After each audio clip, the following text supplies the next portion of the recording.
सास बनी डंडे वाली भूत। शिखा की नई नई शादी हुई थी। उसका मायका और ससुराल दोनों कानपुर में ही थे, इसलिए उससे मिलने उसके भाई अक्सर आते जाते रहते थे। ये बात शिखा की सास मीना को बिल्कुल पसंद नहीं थी। मम्मी जी, आज राहुल भैया आ रहे हैं। कौन, तेरे चाचा का लड़का? जी मम्मी जी। अरे पर वो तो दिल्ली में रहता है ना? हाँ मम्मी जी, उन्हें कल सुबह दिल्ली के लिए निकलना है, तो वो आज मुझसे मिलते हुए कल सुबह यहीं से निकल जाएंगे। हमने तो धर्मशाला खोल रखी है ना। कुछ कहा क्या मम्मी जी? मैंने कहा हाँ, आने दे तेरे भैया को, जमकर खातिरदारी करेंगे। अब तो कुछ करना ही पड़ेगा, इससे पहले कि मेरा घर धर्मशाला बन जाए। ये कैसी बातें कर रही हो मीना? सच ही तो कह रही हूँ। अभी इसकी शादी को साल भर भी नहीं हुआ और आए दिन इसके घर वाले आ धमकते हैं। अरे तो क्या हुआ, वो इसी शहर में रहते हैं तो हाल चाल लेने आ जाते हैं। इस बार मैं उनका हाल और चाल दोनों ही बिगाड़ दूंगी। अब बहुत हो गया जी। अरे ये कैसी बातें कर रही हो? हे भगवान, बस आप तो देखते जाइए। शाम को राहुल आता है। नमस्ते आंटी, कैसे हैं आप लोग? हम लोग तो ठीक है, तुम कैसे हो बेटा? मैं भी अच्छा ही हूँ आंटी। बस आज रात के बाद नहीं रहोगे। चलिए भैया, मैं आपको हमारा घर दिखाती हूँ।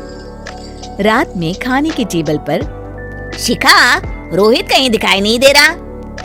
जी भैया, वो ऑफिस के काम से बाहर गए हैं, कल शाम तक आएंगे। अच्छा अच्छा। बेटा, क्या तुम भूत प्रेत में मानते हो? नहीं नहीं आंटी जी, पर अचानक आपको ये ख्याल कहाँ से आ गया? पता नहीं क्यों, कभी कभी मुझे लगता है जैसे रात के समय बैठक में कोई घूमता रहता है। ये आप क्या कह रही हैं मम्मी जी? हाँ, तुम लोग घबरा ना जाओ, इसलिए मैंने आज तक इस बारे में कुछ नहीं कहा। ये आपका वहम होगा आंटी जी, ऐसा कुछ नहीं होता। हो सकता है। चलो अब मेरा सोने का टाइम हो गया है तो चलती हूँ मैं। शिखा बेटा, राहुल के सोने की व्यवस्था वहीं दीवान पर कर देना। जी पापा जी। अब चलिए भी। अच्छा, तो बैठक में सोने वाले हैं साहबजादे। क्या बड़बड़ा रही हो? कुछ नहीं, आप सो जाइए। मीना और महेश के सोने के बाद शिखा और राहुल आपस में बात कर रहे होते हैं, तभी डोरबेल बजती है। अरे आप!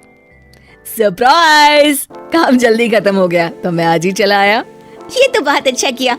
देखिए राहुल भैया भी आए हुए हैं, आप दोनों का मिलना भी हो जाएगा। कैसे हो रोहित?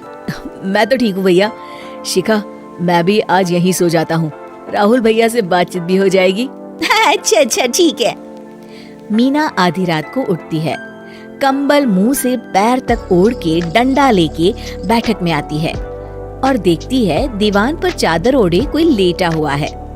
देखो तो कैसे मजे से सो रहा है बहन के ससुराल में।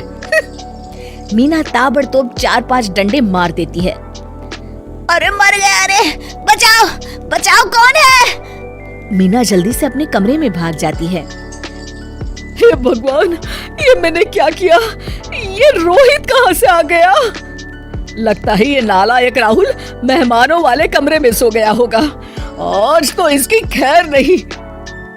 उधर बैठक में, अरे क्या हुआ रोहित? मैं बाथरूम में था, तुम्हारे चिल्लाने की आवाज सुनी। पता है भैया, मैं सो रहा था, अचानक से कोई आकर मुझे डंडे मारने लगा। ये क्या कह रहे हो? लगता है तुम भी आंटी की तरह भूत प्रेत में मानते हो। नहीं नहीं भैया, सच में कोई आया था। मैं तो जा रहा हूँ मेहमानों वाले कमरे में सोने के लिए। इस समय अपने रूम में जाऊंगा तो शिखा की नींद खराब हो जाएगी। ठीक है भाई, जाओ तुम, जहाँ तुम्हारा भूत डंडा लेके ना आ सके।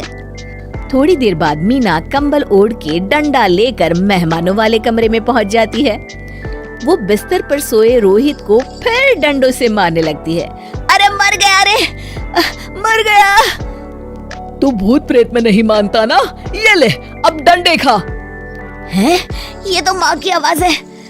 रोहित कंबल खींच देता है। बेटा तू! अरे ये क्या कर रही हो माँ?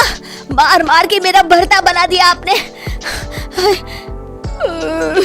माफ कर दे मेरे लाल, मैंने तो तुझे ही मार मार कर लाल कर दिया। मैं तो उस राहुल के बच्चे को सबक सिखाना चाहती थी। राहुल भैया को? हाँ बेटा, मुझे लगा अगर उसे डंडे मारूंगी तो शिखा के मायके वाले यहाँ आना छोड़ देंगे। हे भगवान, माँ ये घर शिखा का भी है, उसके घर वाले जब चाहे आ सकते हैं। हाँ बेटा, आज मुझे भगवान का इशारा समझ में आ गया। मैं कितना गलत करने चली थी और अपने ही बेटे को चोट पहुंचा दी। अब चुपचाप जाके सो जाओ माँ, और किसी को कुछ बताने की जरूरत भी नहीं है।